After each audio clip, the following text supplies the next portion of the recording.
Welcome to Chronicles at Dusk, where stories whisper you to sleep. Tonight, we invite you to journey not just through time, but through the heart of a land that has woven tradition and innovation into a timeless tapestry. Long before the neon lights of Tokyo, samurai swords gleamed in the sun, and the cherry blossoms first danced on the breeze, there was Japan, an island nation shaped by mountains and seas, where nature's rhythms and human spirit intertwined. This is a land of ancient rituals and enduring resilience, where emperors ruled with quiet grace, and everyday moments held the poetry of 1,000 years.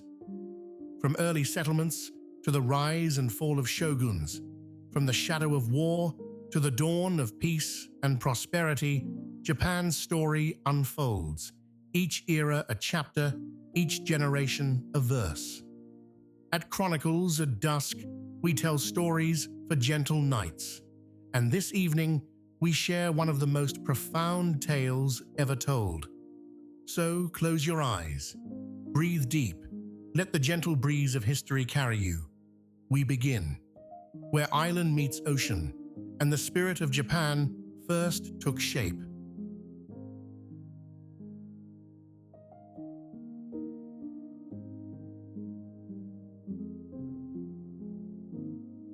The Paleolithic Period, long before cities or emperors, before the first rice fields or the quiet curve of temple roofs, there was only forest, sea, and stone.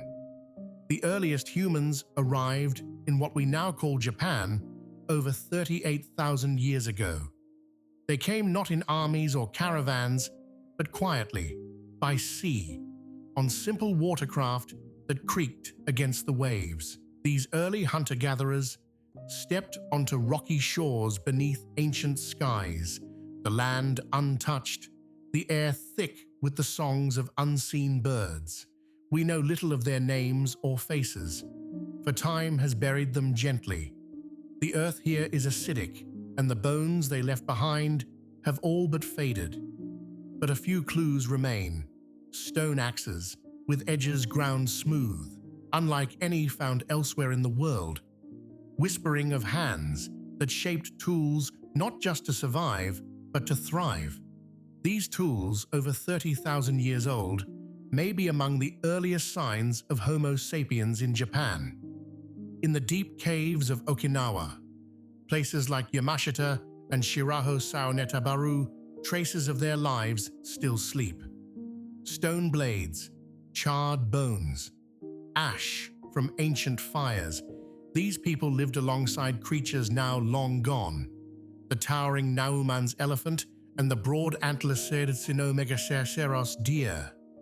They hunted, perhaps in silence, perhaps in song, leaving behind marks on bones that tell us of their meals and their moments. Their world was vast and wild. The land bridged islands yet to be named, and the sky stretched without borders. They belonged to a time when nature was not a backdrop, but a companion, a presence as real as hunger or firelight.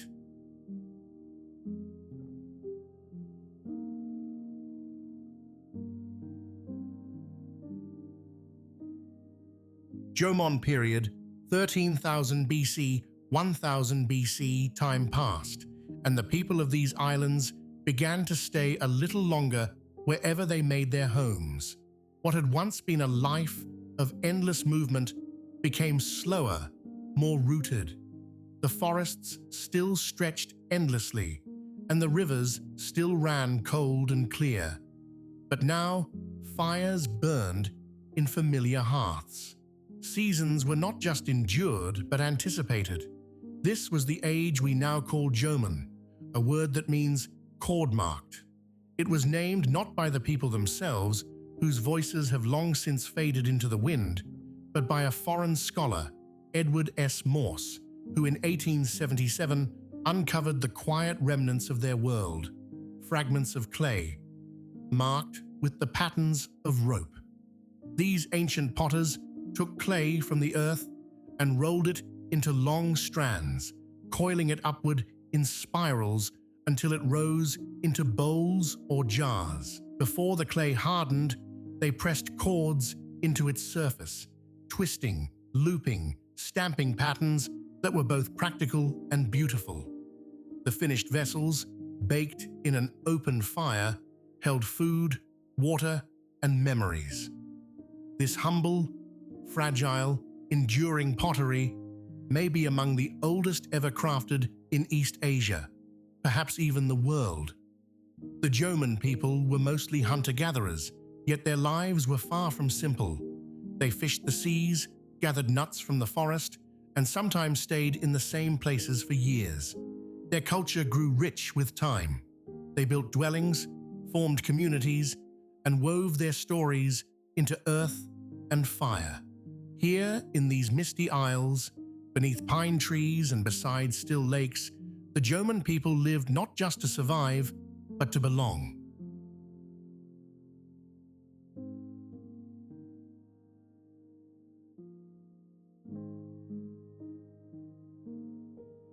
Yayoi Period, 1000 BC, 300 AD. The winds of change came to the Japanese Isles, gentle at first, like seeds scattered by unseen hands. From distant shores across the sea, a new people arrived. They brought with them more than just tools or customs. They carried a way of life shaped by centuries of quiet mastery. These were the Yayoi, and their coming marked the dawn of something profoundly new. With them came the rhythm of the rice field, the gentle hush of water over soil, the bowing of stalks, heavy with grain. They brought bronze and iron, first as gifts from the mainland, then as skills they made their own. Fire no longer only cooked or warmed, it now shaped weapons and tools, glinting with the promise of permanence. They introduced weaving and the shimmer of silk. They carved wood with new precision. Glass glinted in the sun, shaped by hands that understood both beauty and form. And where once there were only pit dwellings nestled in forest clearings, now there rose raised storehouses and structures made to last, to plan for tomorrow, and not just endure today. The Yayoi began in northern Kyushu, and from there they spread outward, slowly and surely. They didn't simply replace the Jōmon, they met them. They mixed, they learned from one another, and over time, they became something new, something neither entirely one nor the other. Some say they came in waves of migration, a few hundred at a time, sometimes more. Others believe it was ideas that traveled first, carried by traders or travelers long before the people themselves crossed the sea. Whatever the truth, the change was undeniable. The population swelled. Where once there had been scattered communities, now towns took shape. By the end of the Yayoi era, the people of Japan may have numbered in the millions. Alongside growth came the shadows of order, hierarchies forming, some living better than others, some guarding granaries while others labored in the fields. And there was conflict. Fortified villages rose. Graves were built apart, some with signs of status, others without. Power was beginning to gather into hands that held not just tools, but influence. From this growing tapestry of tribes and kingdoms, one began to shine brighter. The ancient Chinese spoke of a land they called Wa, home to 100 small states. And in time, they recorded the name of one woman who ruled above them all, Himiko, Queen of Yamatai. A priestess, perhaps, a diplomat, a mystery.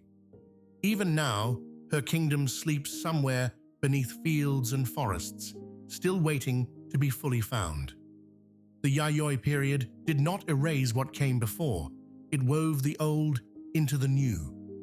The islands began to whisper, not just of survival, but of society.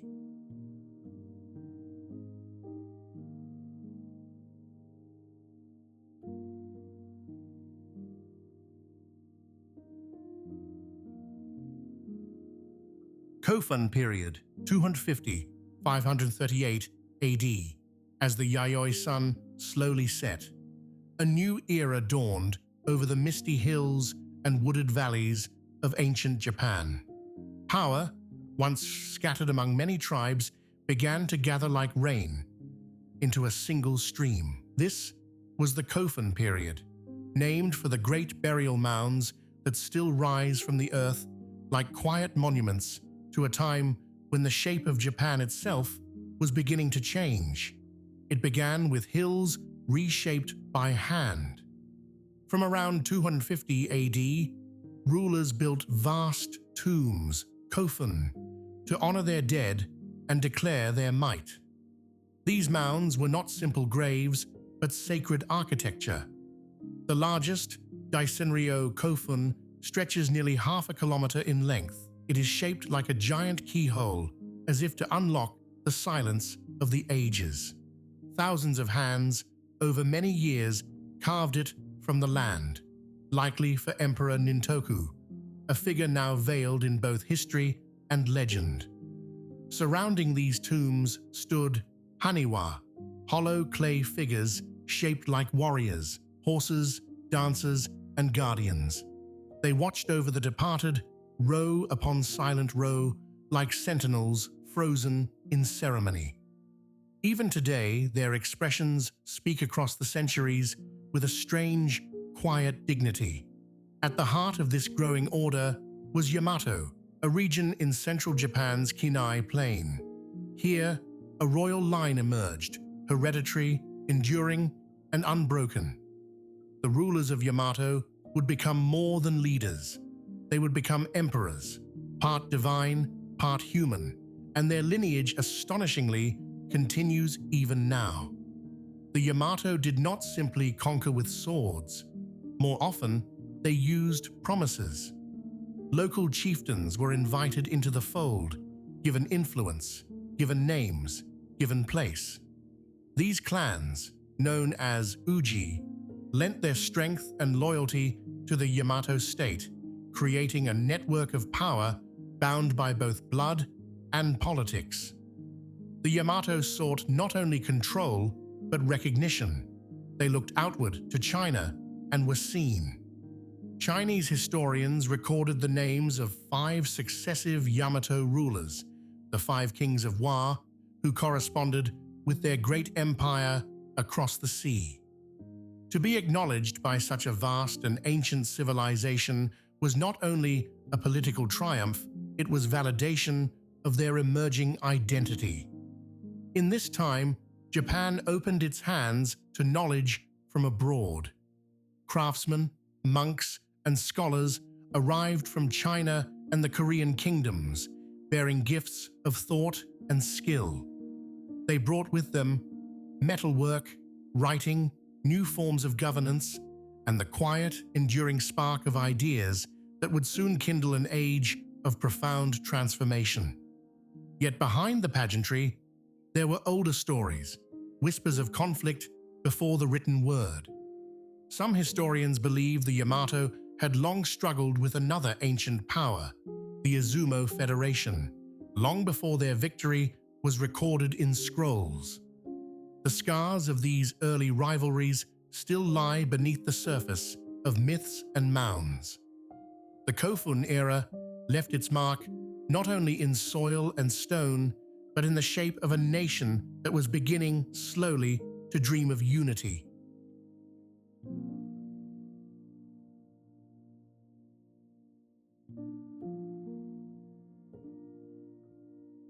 Asuka Period, 538–710 AD. As the first blossoms of spring opened to unfamiliar warmth, so too did Japan open its heart to something new, the teachings of the Buddha. It began quietly in 538 AD, when a gift arrived from the Korean kingdom of Baekje. Not gold or weapons, but something far more enduring, a statue of the Buddha, and with it, a faith that would change Japan forever. The quiet compassion of Buddhism took root beside the ancient spirit of Shinto, and together they began to grow. twining like two branches of a sacred tree.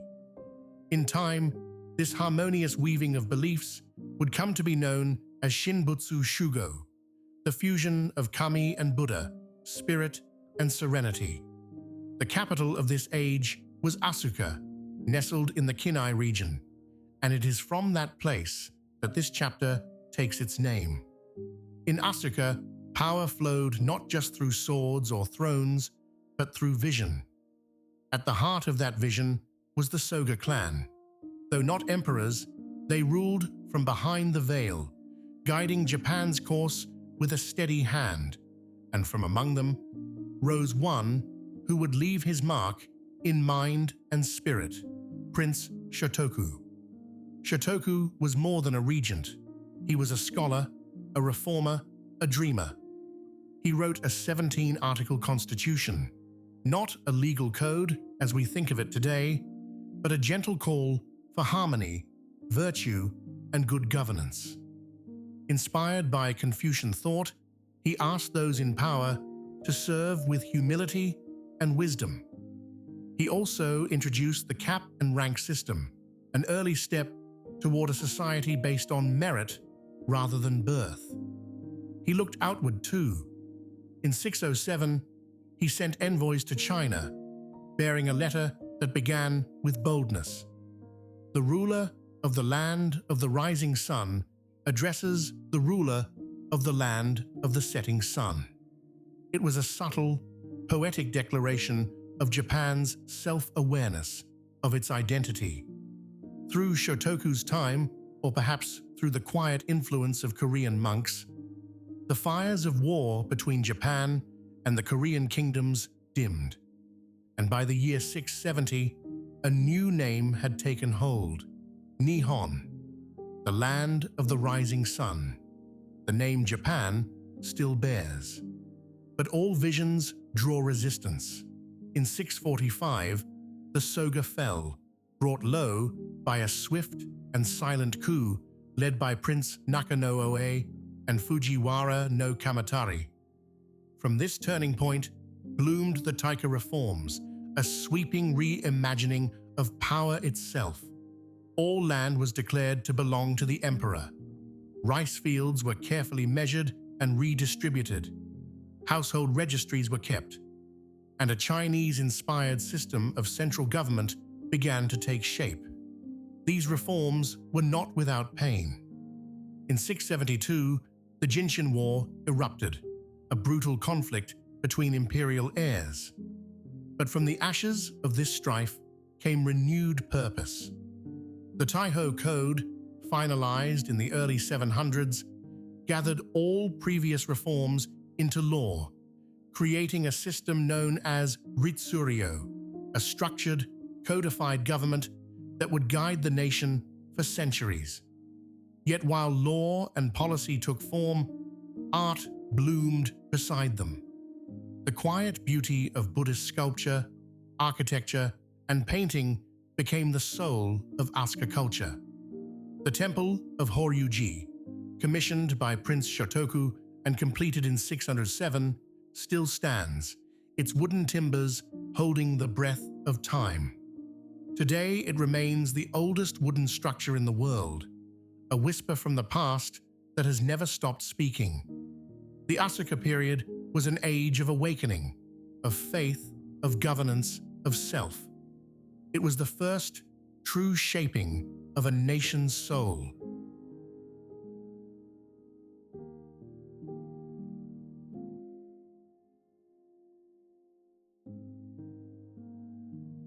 Nara Period, 710–794 AD.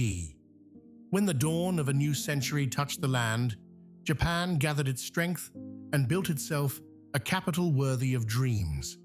In 710, Heijō-kyo, what we now call Nara, rose from the earth, designed with deliberate beauty to mirror the majestic city of Chang'an, the imperial jewel of Tang China. This was a time when scrolls began to speak. For the first time, Japan's stories of gods, of ancestors, of creation were written down, stitched into permanence. The Kojiki and the Nihon Shoki emerged from this age, glowing with myth and memory.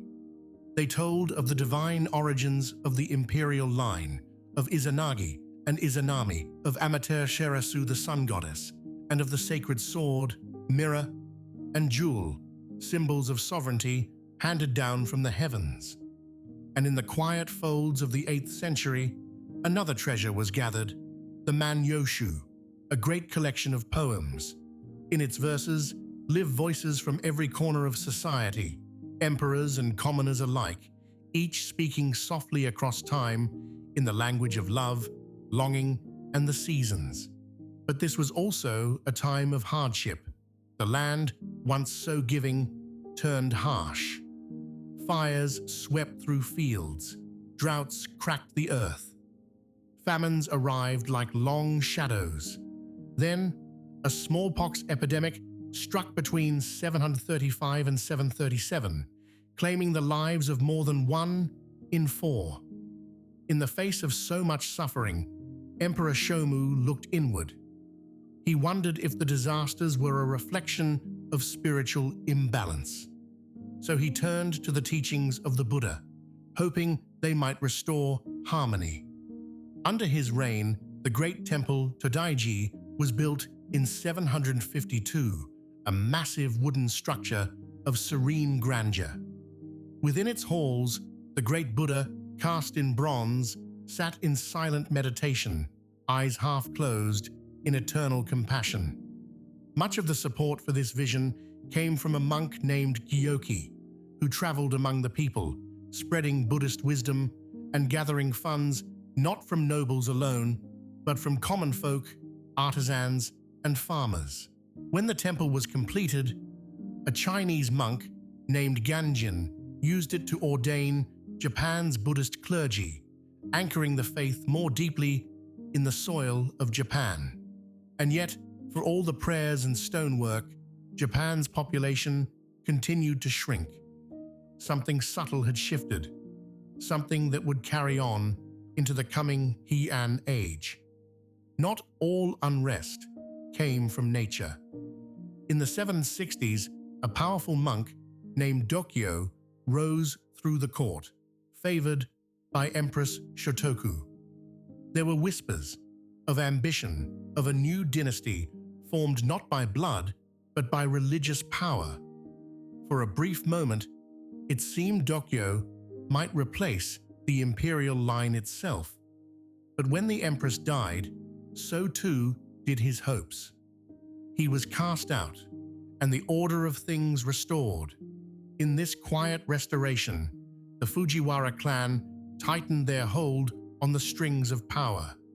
Like shadows moving behind paper walls, they positioned themselves near the throne, guiding without ruling. The Nara period was a time of writing, of worship, of weathering storms, a time when Japan's soul, still young, began to whisper its truths onto paper, into prayer, and through poetry that still breathes today.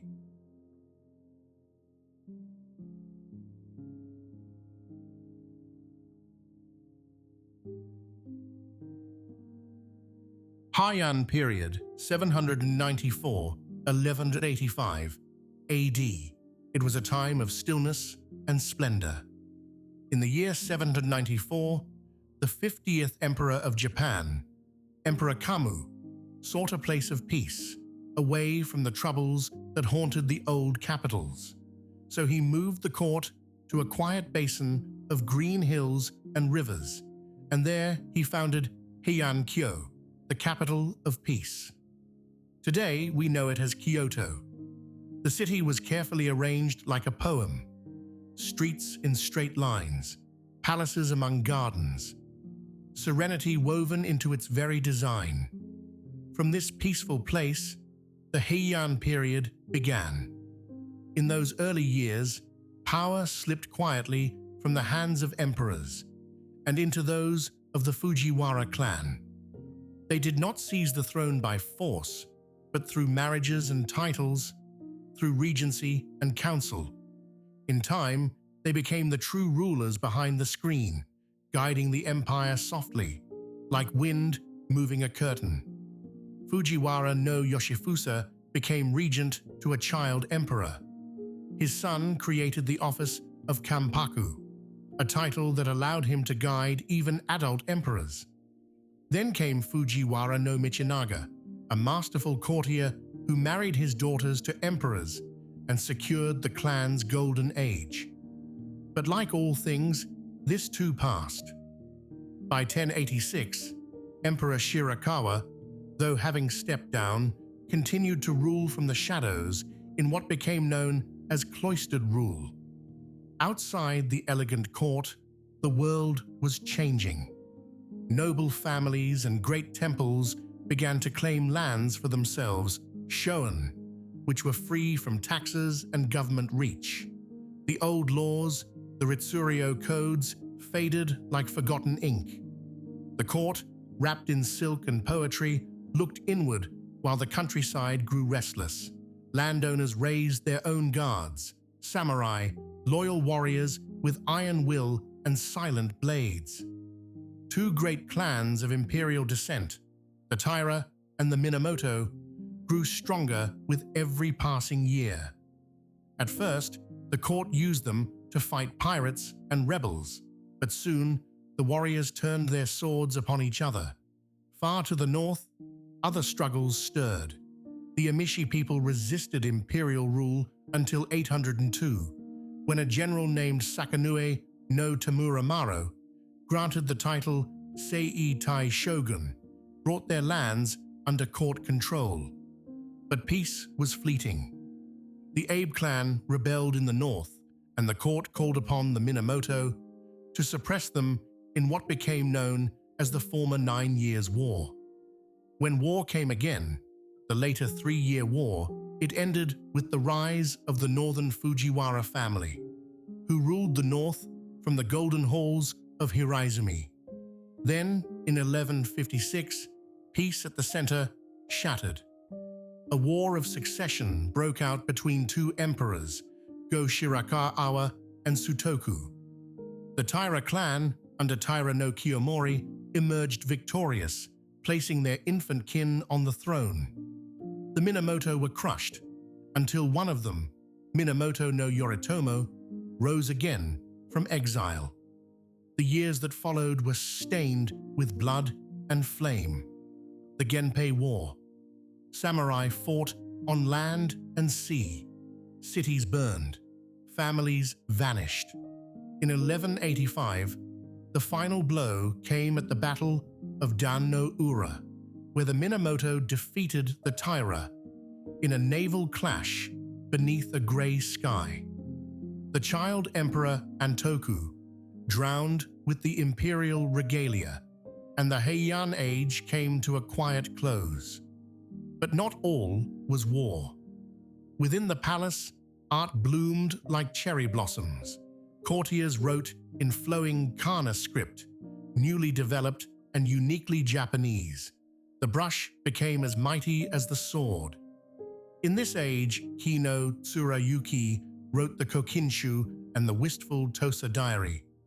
Sei Shonagon captured court life in her witty pillow book, while Murasaki Shikibu gave the world the tale of Genji, a novel of delicate emotions and quiet heartbreak still cherished to this day. Architecture, too, became poetry. At Byodo Inn in Uji, a temple was built in the image of paradise, its phoenix hall seeming to float above the water, timeless and tranquil. China's influence slowly waned. The official embassies to the Tang dynasty ceased, though monks and scholars still made pilgrimages in search of wisdom. And so Japan, still watching the world, began to turn inward, to shape something wholly its own. The Heian period was an age of grace and melancholy, of elegance and decline, a golden dusk that lingered long before giving way to the age of warriors.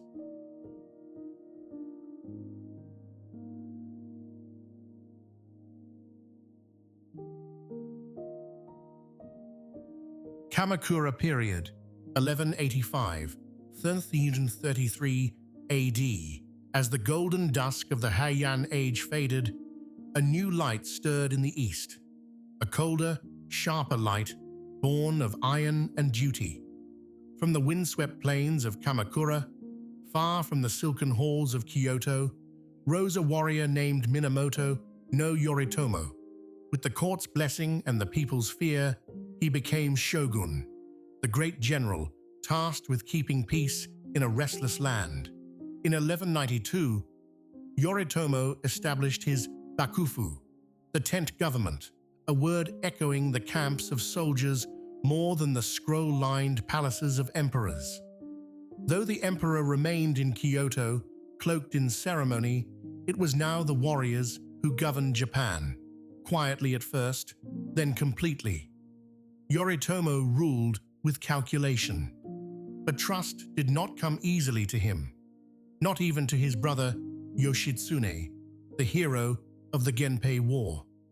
Fearing his brother's rising fame, Yoritomo turned against him. Yoshitsune fled north to the snowy lands ruled by the northern Fujiwara. Yet even there, safety did not last. In 1189, Yoshitsune fell, and the Fujiwara lands were taken. Though gone, Yoshitsune's story lived on, transformed into legend, into poems, plays, and dreams. The noble warrior who died too soon. When Yoritomo passed away in 1199, the sword he had forged began to slip from the hands of his sons. Behind veils and wooden screens, his widow Hojo Masako, known as the nun shogun, held the threads of power. Her father, Hojo Tokimasa, became shikken, regent to the shogun. From then on, the Hojo clan ruled not with titles, but with quiet authority, while the young Minamoto heirs stood in their shadows. It was a new kind of order, decentralized, feudal, and rooted in loyalty between lord and vassal. Provinces were no longer governed from afar. Instead, Yoritomo's closest followers, the Gokenin, were sent to rule. As Jito and Shugo, they kept peace, raised armies, and judged disputes in the name of the shogunate. The old capital Kyoto still stood. Its temples rang with bells, and its gardens bloomed with seasonal grace. But the real power had long since crossed the mountains, eastward to Kamakura, where the wind blew colder and the roads bore the weight of armored men. Yet even in this age of steel, the court in Kyoto did not sleep. In 1221, the retired emperor Go-Toba dreamed of restoring true imperial rule. He raised a rebellion, the Jokyu War, but the shogunate's forces crushed it swiftly. The emperor was exiled to the remote Oki Islands, and with him, any last hope of a courtly restoration. And still the world watched. From across the sea, the greatest empire on earth, the Mongols under Kublai Khan, cast its gaze on Japan. In 1274 and again in 1281, the Mongol fleets came, darkening the horizon with sails. They brought new weapons, strange war cries, and overwhelming numbers. But the samurai, fiercely independent and guided by honor, held the shores of Kyushu. And then the storms came, furious, sudden, and divine. The kamikaze, or divine winds, tore through the Mongol ships and saved Japan. The invasions had been repelled, but the victory was bitter. No spoils, no conquered lands, only debt, exhaustion, and unfulfilled promises. The warriors who had defended the realm were left without reward. Discontent grew like weeds in an untended field. Beneath this tension, Japan quietly changed. Around 1250, a quiet prosperity began to bloom. In the countryside, farmers used iron tools and new fertilizers. Fields were double-cropped, Irrigation improved, and harvests grew. Villages expanded, trade quickened, and famines became fewer. And in the temples, new voices rose. Honen preached that salvation was open to all who chanted the name of Amida Buddha. Nichiren, fierce and unyielding, taught that devotion to the Lotus Sutra was the true path. Zen Buddhism, quiet as falling snow, spread among the samurai, offering stillness, simplicity, and the clarity of a single brushstroke. But power, once lost, is never easily kept. In 1333, the tides turned again. The Emperor Go-Daigo, determined to reclaim his throne in truth, rose in rebellion. The shogunate sent a trusted general, Ashikaga Takauji, to crush the uprising. Yet Takauji turned his back on Kamakura and joined the emperor instead. The Kamakura shogunate fell as it had risen, with the clash of steel and the shifting of allegiances. A new age beckoned, but for a moment, the land paused. The warriors had ruled for nearly 150 years. In that time, Japan had changed, not just in who held the sword, but in who whispered prayers, tended fields, and dreamed of peace.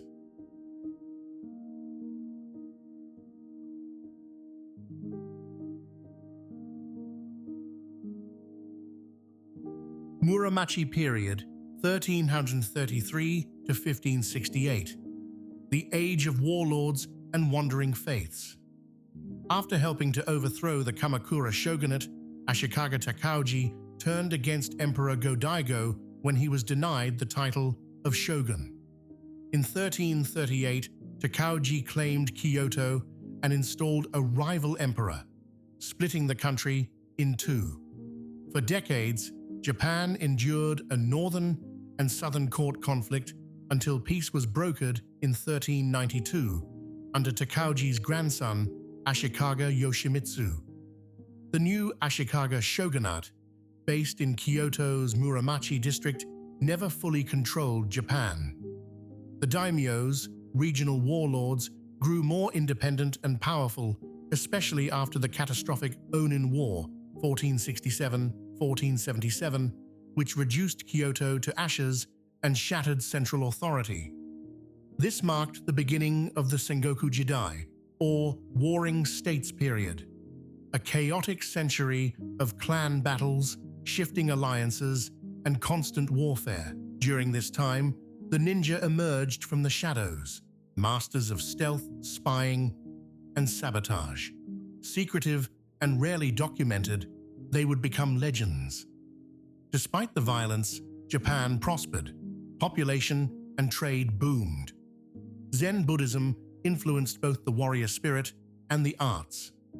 The Muromachi era gave rise to many iconic cultural practices: the tea ceremony, no theater, bonsai, and ink painting. In 1543, everything changed when a Portuguese ship wrecked on Tanegashima. The Japanese soon adopted muskets, dramatically altering samurai warfare. Christianity also arrived, led by missionaries like Francis Xavier, finding tens of thousands of converts and support from curious daimyos like Omura Sumitada, who gave the Jesuits control of Nagasaki. Foreign ships brought guns, silk, sugar, and faith. But as Japan opened its ports to the world, it also grew more fractured within. The stage was set for the rise of new unifiers: Oda Nobunaga, Toyotomi Hideyoshi, and Tokugawa Ieyasu.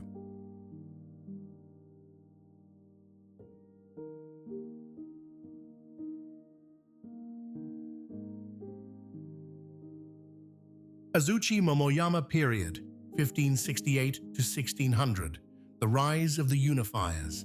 In the late 1500s, Japan had been torn apart by nearly a century of civil war, as countless daimyos battled for control over the land.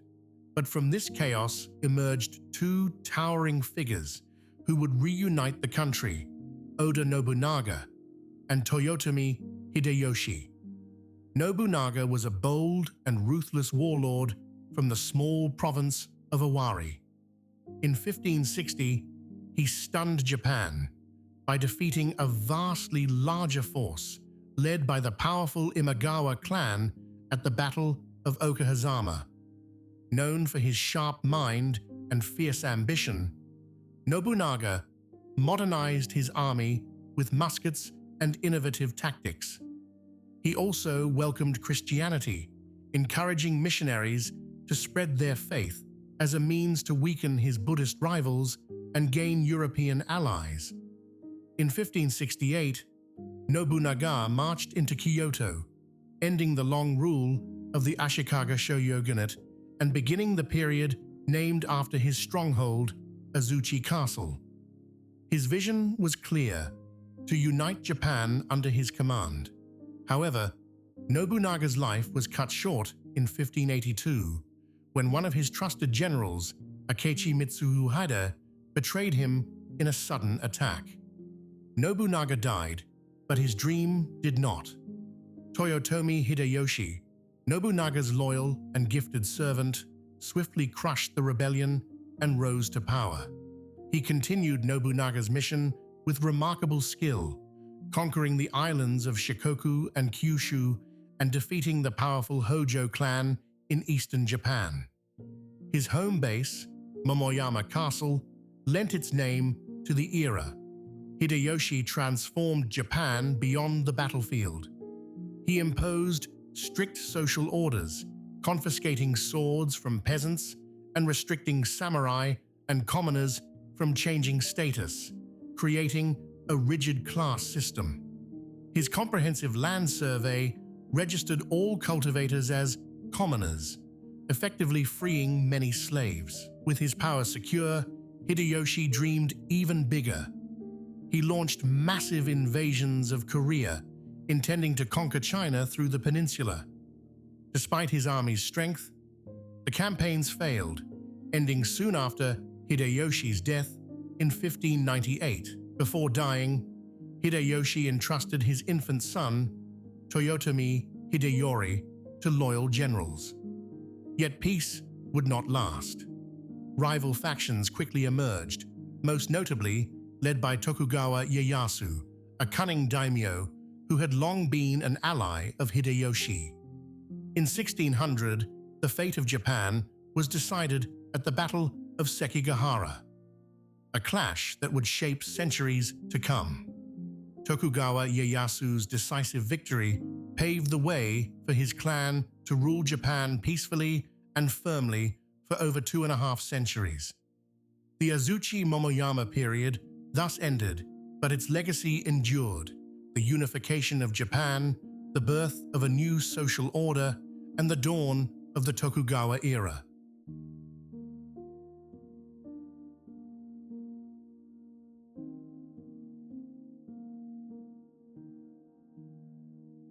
Early modern Japan. The Edo period, 1600 to 1868. With the decisive victory at Sekigahara in 1600, Tokugawa Ieyasu secured his place as Japan's most powerful warlord. In 1603, he was officially named shogun by the emperor, marking the start of the Tokugawa shogunate, a dynasty that would rule Japan for more than 2.5 centuries from its capital at Edo, the city we now know as Tokyo. Though Ieyasu soon stepped aside to let his son succeed him, the Tokugawa family took time to fully consolidate power. In 1609, under shogunate orders, the powerful Satsuma domain invaded the Ryukyu kingdom, beginning over 2 centuries of Ryukyu's complex allegiance to both Satsuma and China. Ieyasu's forces crushed the last threats to his rule by 1615 when they destroyed the Toyotomi clan during the siege of Osaka. To maintain control over the powerful daimyos, regional lords, the shogunate introduced strict laws and the alternate attendance system, forcing them to spend every other year in Edo under close watch. Though the daimyos retained authority in their own lands, this system tied them to the shogunate and prevented rebellion. Edo itself quickly grew into the world's most populous city, thriving under the guidance of shogunate advisors and staffed by samurai bureaucrats. Meanwhile, the emperor in Kyoto lived in splendid comfort, but held little real power. The Tokugawa regime ruled with a firm hand. Laws were harsh and punishments brutal, even for minor offenses, though nobles were often allowed the ritual of seppuku, a dignified form of suicide. Christianity, introduced by Europeans and initially tolerated, was seen as a dangerous threat. After the violent Shimabara Rebellion in 1638, Christianity was banned entirely. To further isolate Japan from foreign influence, the third shogun, Tokugawa Iemitsu, enacted the Sakoku, or closed country policy. Japanese were forbidden from traveling abroad or returning from overseas, and large ships capable of long voyages were banned. The only Europeans allowed in were the Dutch, confined to a small trading post on the island of Dejima in Nagasaki, while China and Korea remained Japan's only trading partners. Among the few Westerners who left their mark was William Adams, an English navigator who arrived in 1600 and became the first Englishman to reach Japan. Adams earned the rare honor of samurai status and influenced Japanese shipbuilding and foreign affairs, a story later popularized in the novel and TV series Shogun. Japan's population nearly doubled in the early Edo years, rising to about 30 million due to improved agriculture. Roads were built, tolls removed, and currency standardized, fueling commerce and urban growth. Still, about 90% of people lived in rural villages. One of Edo's most remarkable achievements was a surge in literacy and numeracy. Private schools multiplied and literacy rates climbed to around 30%, likely the highest in the world at that time. This knowledge boom fed a thriving publishing industry, producing hundreds of books yearly, and laid the foundation for Japan's rapid modernization centuries later.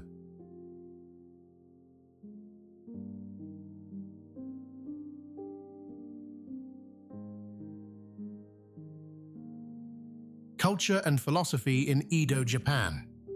The Edo period blossomed culturally as merchant wealth grew. These new patrons indulged in the ukiyo, the floating world, a hedonistic urban culture celebrated in popular novels, ukiyo-zoshi, and colorful ukiyo-e woodblock prints. Theaters flourished with lively kabuki and delicate bunraku puppet performances, accompanied by the shamisen, a three-stringed instrument introduced around 1600. Poetry reached new heights, with masters like Matsuo Basho, famous for his haiku. The era also saw the rise of the geisha, skilled entertainers who sang, danced, and conversed, embodying the refined arts without romantic entanglements.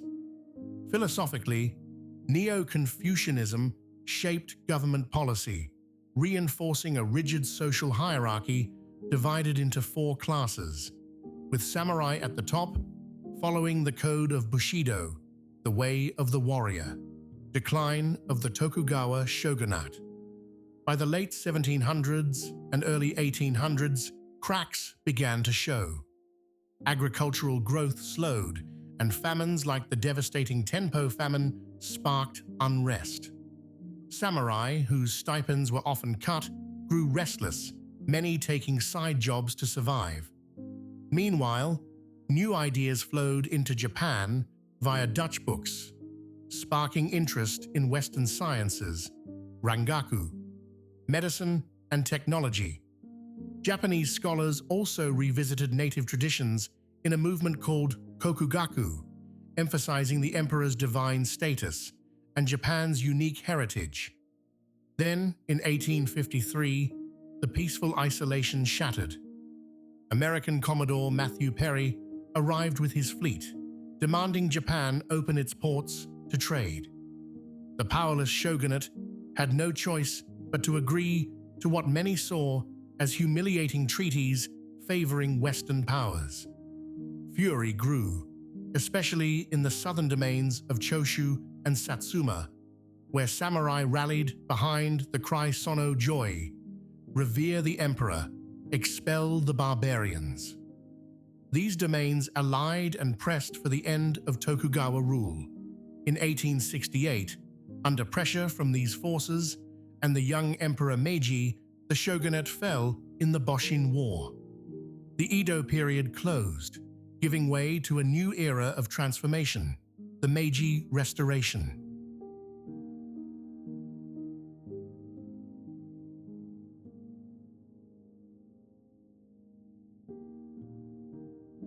Modern Japan, the Meiji period, 1868 to 1912. Once upon a time, in the late 19th century, Japan began a journey of profound transformation.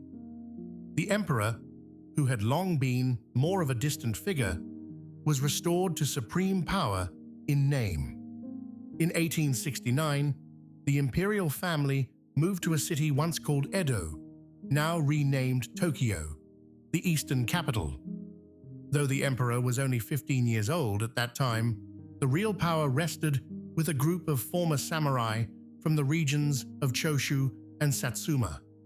These men, known as the Meiji oligarchs, held the reins of government and carefully guided Japan through dramatic change.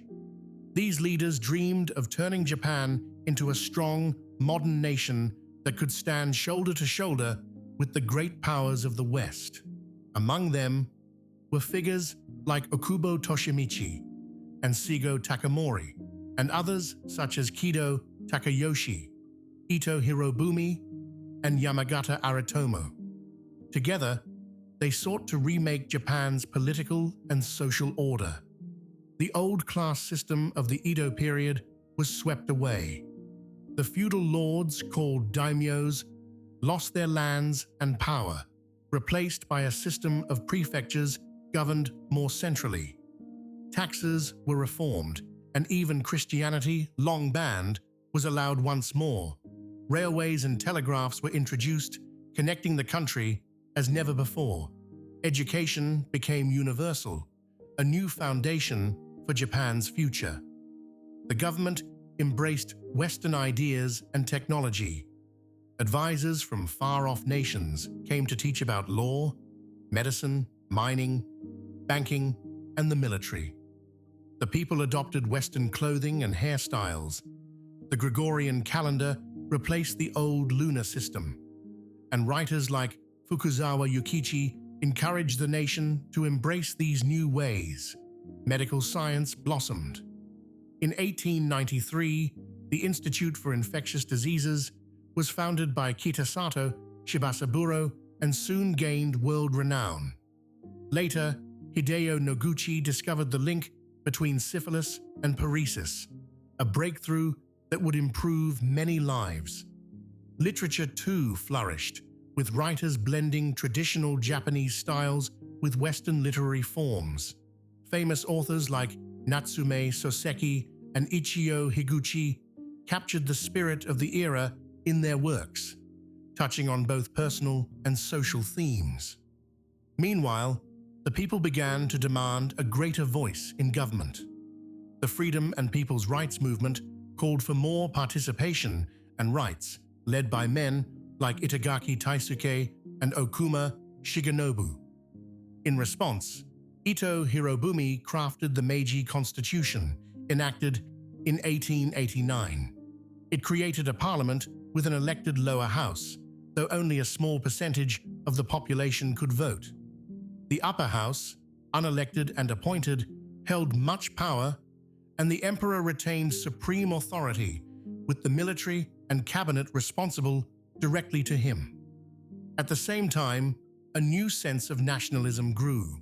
Shinto was declared the state religion, and the emperor was revered as a living god. Schools taught loyalty and patriotism, shaping the minds of young Japanese across the nation. Japan's military also grew stronger and more ambitious. In 1874, Japan sent troops to Taiwan after a tragic incident involving a shipwrecked crew from the Ryukyu Islands. This expedition marked the military's willingness to act independently of civilian government orders. Yamagata Aritomo, a former samurai himself, helped modernize the army, introducing national conscription.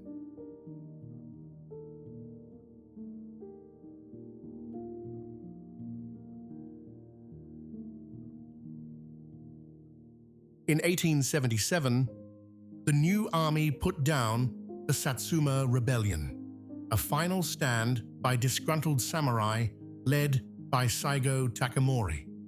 This defeat marked the end of the samurai as a military force. With their powerful military, Japan sought to expand its reach. It consolidated control over northern lands like Hokkaido and formally annexed the Ryukyu Kingdom. Then its eyes turned to the Asian mainland, China, and Korea. In 1894, Japanese and Chinese forces clashed in Korea during the Donghak Rebellion. Japan's modern, motivated forces defeated the Qing army in the First Sino-Japanese War. As a result, Taiwan was ceded to Japan, marking its first colonial possession. Japan's victories brought new respect on the global stage. In 1902, it signed a military alliance with Britain, further cementing its status. Then came conflict with Russia, another powerful nation expanding in Asia. The Russo-Japanese War of 1904 to 1905 ended in a stunning Japanese victory, with battles like the naval triumph at Tsushima echoing across the world. Following this, Korea became a protectorate and was fully annexed in 1910. Japan had risen not just as a regional power, but as the leading force in Asia. Alongside its military successes, Japan's economy transformed rapidly. Factories sprang up, adopting Western technologies and producing goods for both domestic use and export. Family conglomerates, called zaibatsu, such as Mitsubishi and Sumitomo, grew powerful. Urban centers expanded as fewer people worked on farms, shifting instead to industry and commerce. The population grew too, from 34 million in 1872 to 52 million by 1915. And most people lived healthier, longer lives, but rapid industrialization brought challenges. Harsh working conditions led to strikes and unrest, and some workers turned to socialist ideas, seeking change. The government responded firmly, suppressing dissent and creating secret police to monitor radical activists. In 1910, a plot to assassinate the emperor was uncovered, deepening the government's resolve to maintain control. Social laws were introduced, setting limits on working hours and establishing minimum ages for employment. And so, the Meiji period came to an end, leaving Japan forever changed, a country no longer isolated, but stepping boldly onto the world stage, a new modern power with ambitions and challenges yet to come.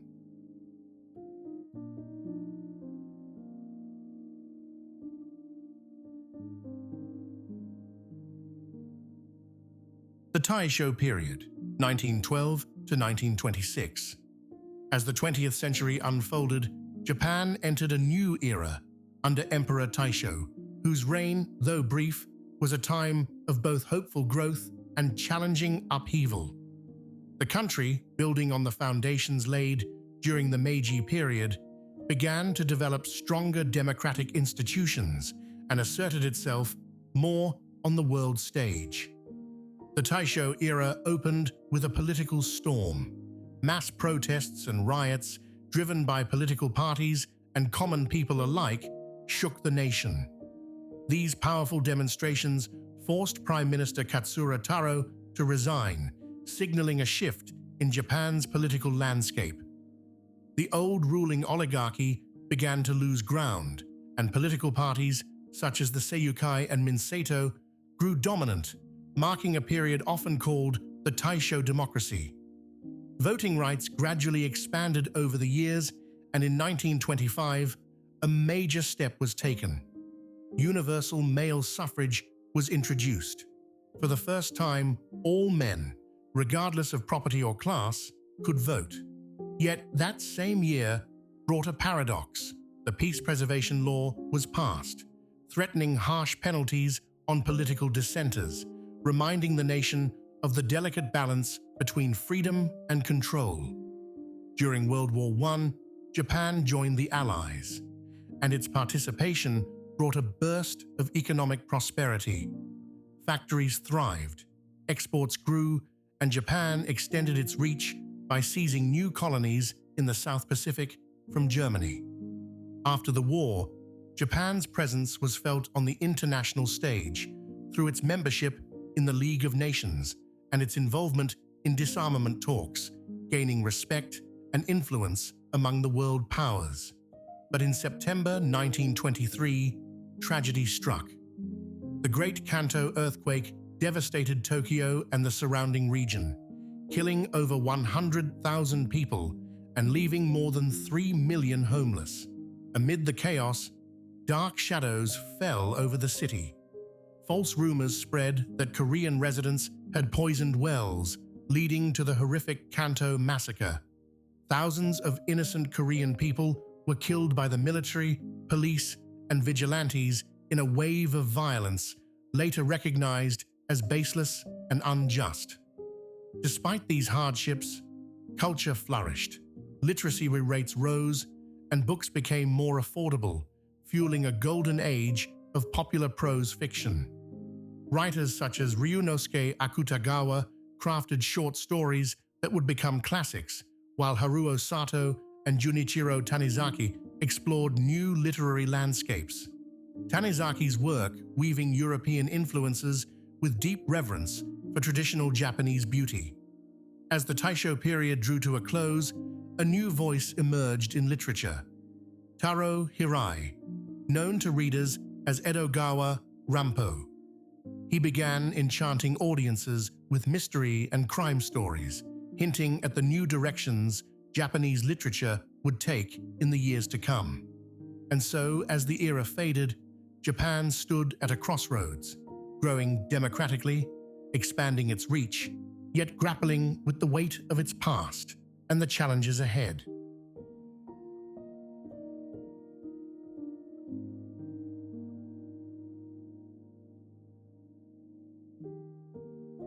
The Shōwa Period, 1926 to 1989. Emperor Shōwa's reign stretched across 6 decades, the longest in all of Japan's history. His time as emperor saw the nation face some of its darkest days and then rise again in ways few could have imagined. In the early years of the Shōwa era, the winds of change carried with them a fierce and growing nationalism. The country, still riding the waves of its rapid modernization, began to take a more aggressive stance. Influenced by extreme right-wing ideas and a rising tide of militarism, the government and society found themselves swept into expansionist ambitions. The powerful Kwantung Army, stationed in China to guard Japan's interests along the South Manchuria Railroad, played a dangerous role in this story. In 1931, under mysterious and false pretenses, the Kwantung Army staged the Manchurian Incident. They bombed a section of the railroad and blamed the Chinese, using this as an excuse to invade Manchuria. Without the approval of the Japanese government, they took control of the region and established a puppet state called Manchukuo. This bold move caused international outcry and led Japan to withdraw from the League of Nations, isolating itself on the world stage. Inside Japan, tensions brewed. Prime Minister Tsuyoshi Inukai tried to hold the military's ambitions in check, but in 1932 he was assassinated by radical right-wing extremists. His death marked the end of party politicians truly governing Japan before the war. In 1936, young, zealous officers of the Imperial Army even attempted a coup, assassinating moderate politicians. Though the coup failed, it allowed the military to tighten its grip on the government.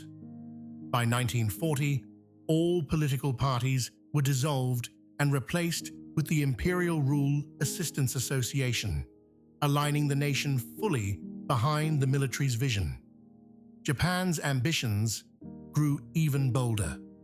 They dreamed of a vast empire where resources and land could be secured for the growing population. In 1937, the Second Sino-Japanese War erupted. After the brutal battle for Nanjing, Japanese forces committed terrible atrocities in what became known as the Nanjing Massacre.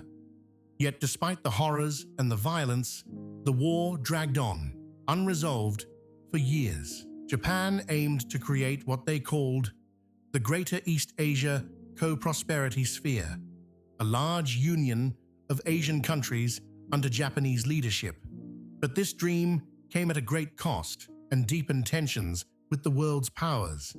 The United States, opposed to Japan's actions in China, began imposing economic sanctions to cut off vital resources. Japan's response was to ally with Germany and Italy, signing the Tripartite Pact in 1940, aligning themselves with the Axis powers. By mid-1941, tensions in the Pacific were reaching a breaking point. The United States, United Kingdom, and the Netherlands froze Japanese assets after Japan took over southern French Indochina, making war increasingly likely. Thus, the Shōwa period's first decades were a time of rising militarism, war, and uncertainty, a prelude to a great and devastating conflict that would forever change Japan and the world.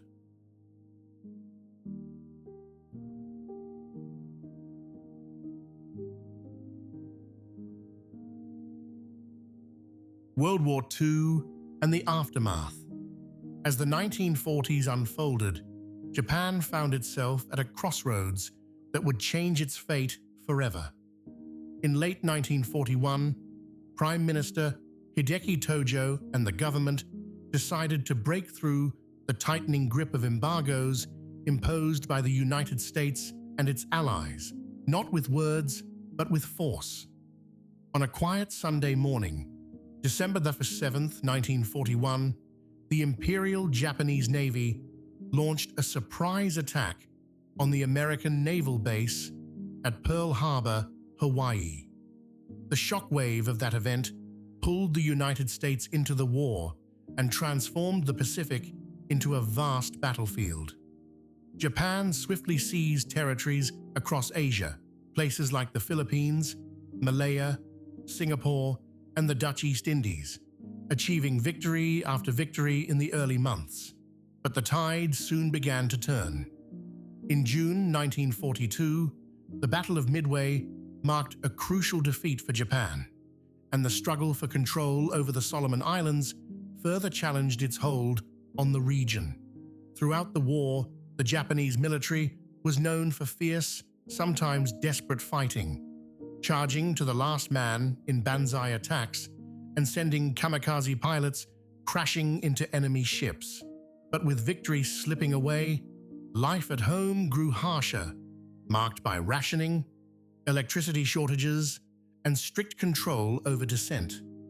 By 1944, the US forces captured Saipan, bringing the war directly to Japan's doorstep through devastating bombing raids that flattened much of the country's cities.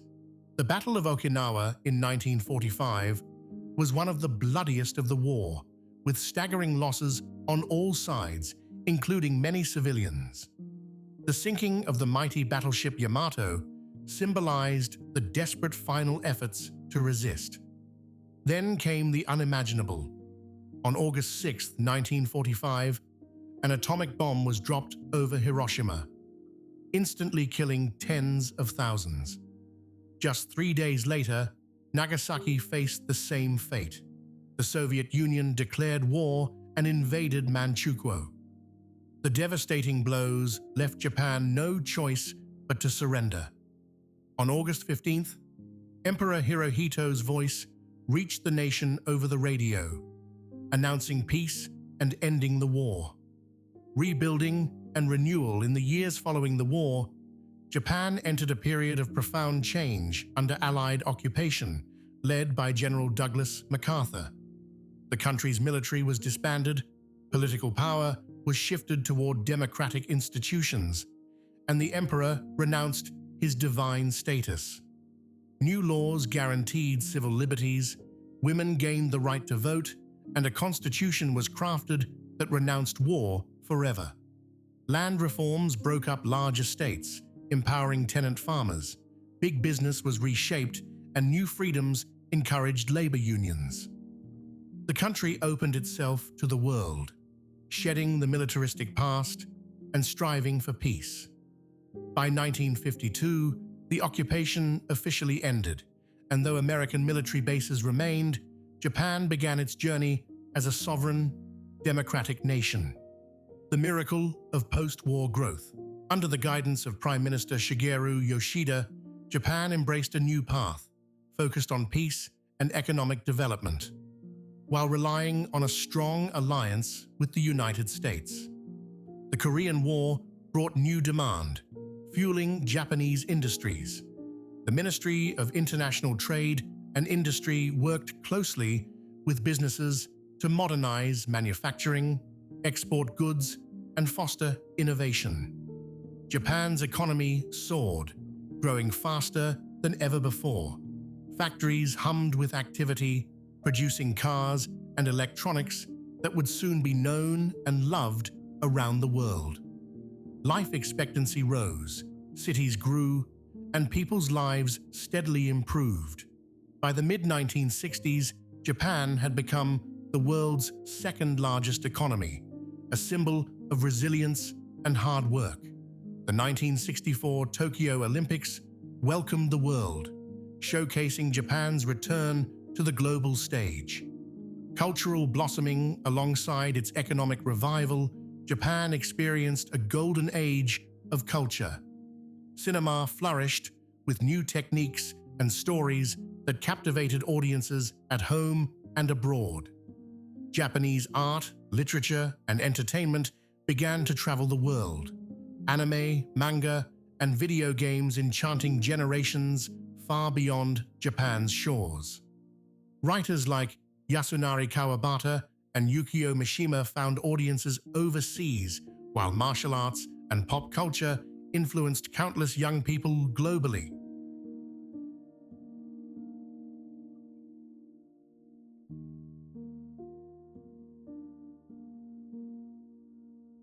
The Heisei Period, Challenges and Resilience. In 1989, a new chapter began for Japan with the reign of Emperor Akihito, following the long and complex Shōwa era.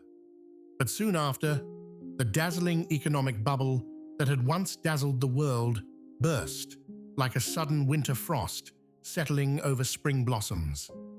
Stock markets tumbled, land values plummeted, and Japan entered a slow and difficult deflationary spiral.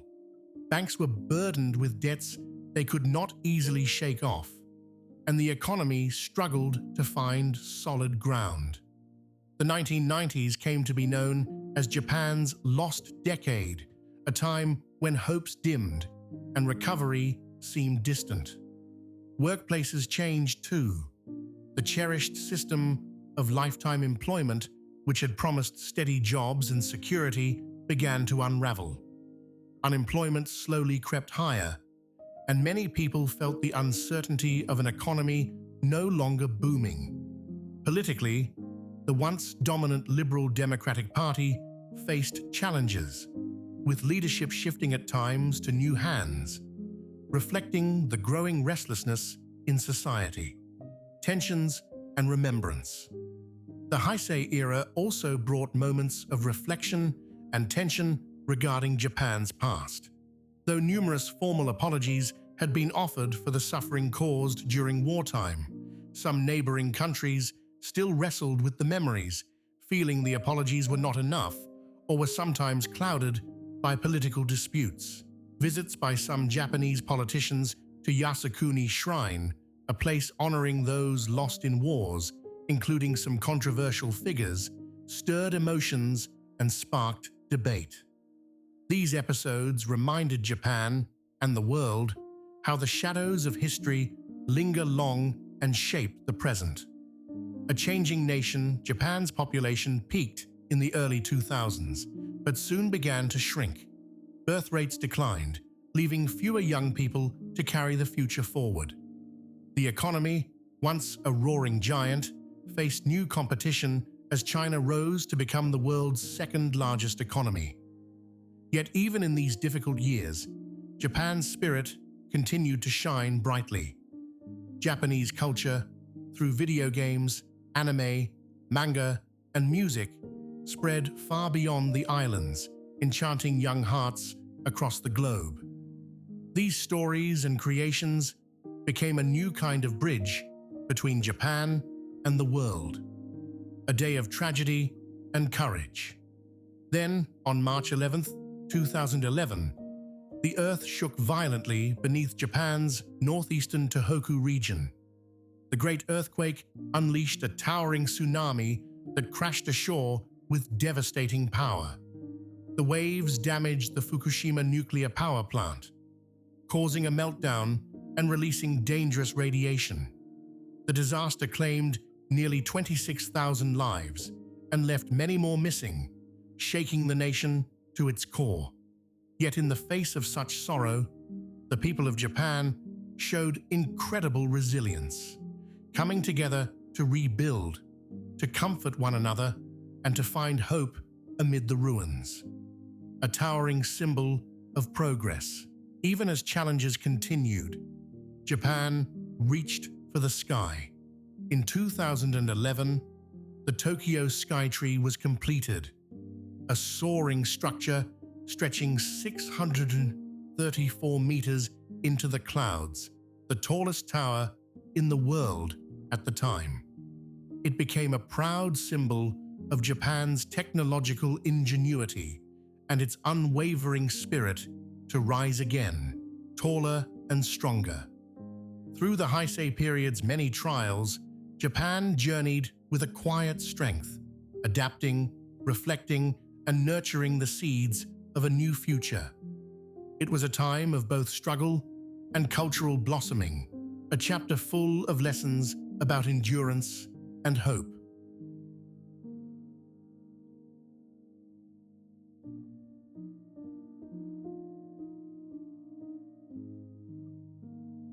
The Reiwa Period, a new dawn amid global challenges. In May 2019, a new era began, with Emperor Naruhito ascending the chrysanthemum throne, following the peaceful abdication of his father, Emperor Akihito. The name Reiwa, meaning beautiful harmony, inspired hopes for a future filled with peace and renewal. Soon, the world faced an unprecedented challenge. Tokyo, set to host the Summer Olympics once again, was ready to welcome athletes from across the globe in 2020. But then, the COVID-19 pandemic swept across nations, halting plans and changing life as everyone knew it. The Games were postponed to 2021, held under extraordinary circumstances, with no roaring crowds, but with the same spirit of perseverance. Japan shone brightly in the competition, securing third place with 27 gold medals, a testament to enduring dedication even in uncertain times. Standing for peace and security in the world beyond its shores, Japan took a firm stand amid rising global tensions. When Russia invaded Ukraine in 2022, Japan condemned the aggression and joined many nations in imposing sanctions. Ukrainian President Zelensky praised Japan as the first Asian country to take a strong stance, underscoring the nation's commitment to peace and international order. However, 2022 also brought sorrow closer to home. The assassination of former Prime Minister Shinzo Abe shocked the nation deeply. Such violence was almost unheard of in Japan's peaceful streets, where gun-related deaths are extraordinarily rare. The tragedy stirred reflections on safety, politics, and the resilience of society. Tensions on the horizon, tensions in East Asia, grew when China conducted missile strikes near Taiwan's coastline, some landing within Japan's exclusive economic zone for the first time. This unprecedented act prompted Japan to voice serious concerns over national security. The Ministry of Defense and government leaders responded with urgency, recognizing the delicate balance required to maintain peace in a turbulent region. A new direction in defense. In December 2022, Japan announced a significant transformation in its defense policy. For decades, Japan had maintained a stance focused on self-defense, but the shifting security landscape prompted a new course, acquiring counter-strike capabilities and increasing defense spending to 2% of GDP by 2027. This change aimed to address threats from neighboring powers like China, North Korea, and Russia. Such a move marked Japan's commitment to protecting its people and ensuring stability in the region, elevating it to one of the top defense spenders worldwide. It was a reminder that even in times of harmony, vigilance and preparedness must walk hand in hand. A future still unfolding, the Reiwa period is still young, carrying with it the hopes and challenges of a new generation. From a global pandemic to shifting geopolitical tides, Japan moves forward with a blend of tradition, resilience, and innovation. As the sun sets on this era's early years, the country continues to seek balance between peace and security, past and future, challenges and harmony.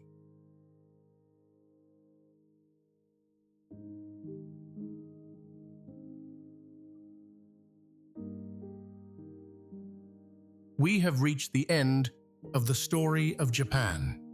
From the ashes of war, Japan rose with remarkable strength and determination.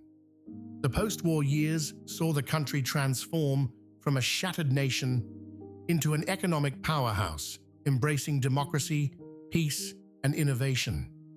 Guided by visionary leaders and supported by dedicated citizens, Japan rebuilt its cities, its industries, and its spirit. Through decades of rapid growth, the nation became a beacon of technological advancement and cultural richness, sharing its unique art, stories, and traditions with the world. At the same time, Japan never forgot the lessons of its past, seeking peace while remaining vigilant in a complex world. The Heisei period brought challenges, economic struggles, shifting demographics, and the sobering memory of disasters like the 2011 earthquake and tsunami. Yet through hardship, Japan's resolve remained unbroken, its people resilient and united. Today, in the Reiwa era, Japan faces new uncertainties, but also new hopes. A commitment to harmony guides its path, balanced with a renewed focus on security and international cooperation. The nation continues to innovate, inspire, and uphold values that blend ancient wisdom with modern progress. Japan's story is one of endurance and adaptation, a living testament to the power of perseverance, community, and the enduring human spirit. As the sun rises on each new day, Japan moves forward with grace, ready to face whatever the future holds, carrying with it the hopes of generations past and those yet to come. Thank you for joining me on Chronicles at Dusk. Until our next story, May peace and curiosity light your way.